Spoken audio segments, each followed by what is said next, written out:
कपड़े धोने वाली बहू। शादी के पहले से ही विभा को कपड़े धोने का बड़ा शौक था। कभी नल के नीचे तो कभी तालाब के पास। अरे मेरी नीली वाली लुंगी नहीं दिख रही है। विभा की अम्मा, कहाँ रखी है लुंगी? अरे वो तो विभा ने परसों ही धोकर रखी थी आपकी अलमारी में, देखो वहीं होगी। वो ना मैंने आज धो दी, मुझे लगा कि गंदी हो गई होगी। अरे कैसे गंदी हो गई थी? उसे तो मैंने पहना भी नहीं। हे भगवान, इस लड़की के कपड़े धोने की आदत से परेशान हो गया हूँ मैं। जितना तो घर में राशन नहीं आता, उससे कहीं ज्यादा डिटर्जेंट पाउडर का खर्चा है।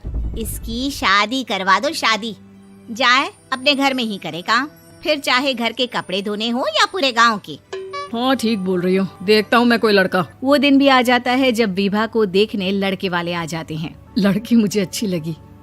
होने वाली सास कहती है, बेटी अगर कुछ पूछना है तो पूछ लो।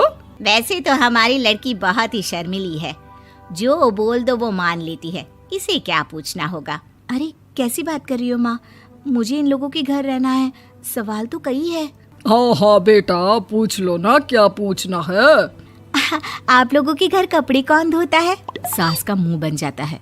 देखो, अगर तुम ये कहना चाहती हो कि तुम्हें कपड़े धोने नहीं आते तो सुन लो, कपड़े मैं ही धोती हूँ, लेकिन तुम्हारे आ जाने के बाद मैं रुमाल तक नहीं धोऊंगी। अरे चुप रहना भाग्यवान, बहू बेचारी घर आई नहीं, उसे डराना शुरू कर दिया। वो क्या है ना बिटिया, अभी तक तो ये कल्लू की माँ ही धोती थी, लेकिन अब तुम्हारे पापा तो दहेज में वॉशिंग मशीन देंगे ही। तभी विभा की माँ बोल पड़ती है, सवाल भी पूछा तो क्या। वैसे भाई साहब, मशीन की तो फिर भी कपड़े धोने की कैपेसिटी होती है। मतलब जो बिटिया दे रहे हैं ना विभा, इसे कपड़े धोने का बहुत शौक है। ये आप लोगों के क्या, आस पड़ोस गांव मोहल्ले सबके कपड़े धो दे और उफ तक ना करे। बाहर देखा नहीं आपने कितने कपड़े सूख रहे हैं? सब हमारी बिटिया ने ही तो धोए हैं। बस भी करो ना माँ, शर्म आ रही इतनी तारीफ सुनकर।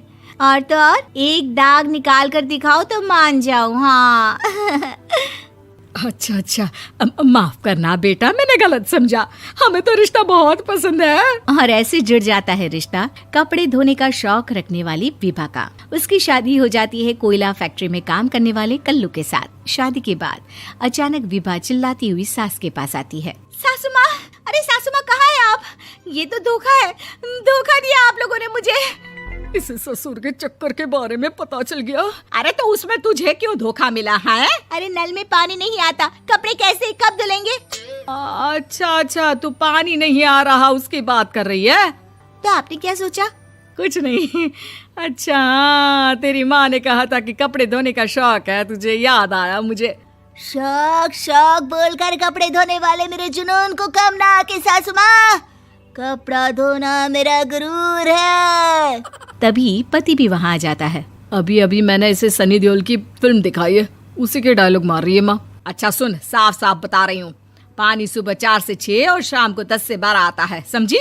विभा टाइमिंग सुनकर हैरान हो जाती है। ये क्या भूतों का मोहल्ला है?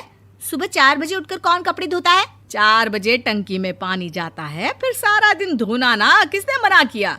अरे कैसी बात कर रही हैं? 200 लीटर की टंकी में कितने कपड़े धो लूंगी मैं, सुबह ही उठ जाऊंगी मैं। अब क्या था, विभा सुबह 4 से लेकर रात के 12 बजे तक कपड़े ही धोती रहती। एक रोज सास पड़ोस से निकलकर कहीं जा रही होती है कि साथ वाली कहती है, हाँ कल्लू की माँ, जरा ये बताओ कि 2 साड़ी है, 2 ब्लाउज और एक पेटीकोट और एक नाड़े वाला लंबा कच्छा। हाँ तो? अरे तो क्या, कितना लोगी धुलाई ये बताओ। धोबन दिख रहे हैं हम क्या? हमारे पति सरकारी नौकरी से अभी अभी रिटायर हुए हैं और बेटा सुपरवाइजर है कोयला फैक्ट्री में। धोबन समझ रखा है हमें? हाय रे कल्लू की अम्मा, माफ कर दो, वो तो मोहल्ले में यही सब बता रहे थे कि तुमने बहू को कपड़ा धुलवाने के काम में लगा दिया है। सास को पड़ोसन की बात सुनकर गुस्सा आ जाता है। वो घर पहुंचती है जहां घर के बाहर ही इतने सारे कपड़े सूख रहे होते हैं जितने कि किसी धोबन के घर पर। अरे ओ कल्लू की दुल्हन, बाहर निकल। माँ जी यहीं आ जाओ, बाथरूम में चादर धो रहे हैं हम। अरे अभी हम धोते हैं, तुमको बाहर निकलो। ये आस पड़ोस वाले बोल रहे हैं कि हम बहू से कपड़े धुलवा कर उसे कपड़ा धोने वाली बना दिए हैं। अरे छोड़ो ना माँ जी, किन लोगों की बातों में आती हो? आस पास के लोगों का तो काम ही होता है कि वो किसी तरह सास बहू को लड़ा दे। बहू सारे घर के कपड़े धोती है, ये क्या कम है? बोलिए। सास को भी लग जाता है कि वो बहू का ये सनकीपन नहीं छुड़वा सकती, इससे अच्छा है कि खुद ही चुप हो जाए। एक रोज सास और बहू मंदिर जाते हैं, जहाँ सास की साड़ी वहाँ खड़ी भीख मांगने वाली से मिलती है। माँ जी क्या बात है, आपकी साड़ी उस भिखारन से कितनी मिल रही है ना? हाँ हाँ देखो तो, दोनों की साड़ी मिल रही है। क्या बात है कल्लू की अम्मा, तुम खुद को तो अफसर की बीवी बताती हो और ऐसी सिंपल सी प्लेन साड़ी पहनकर घूमती हो। सिंपल और प्लेन नहीं है ये साड़ी। तो क्या सोने के धागे से फूल बने हैं? कुछ भी सासू माँ, कुछ भी। हाँ बने थे इस साड़ी में सोने के धागे से फूल। मेरे पति लेकर आए थे मद्रास से स्पेशली मेरे लिए 10,000 की।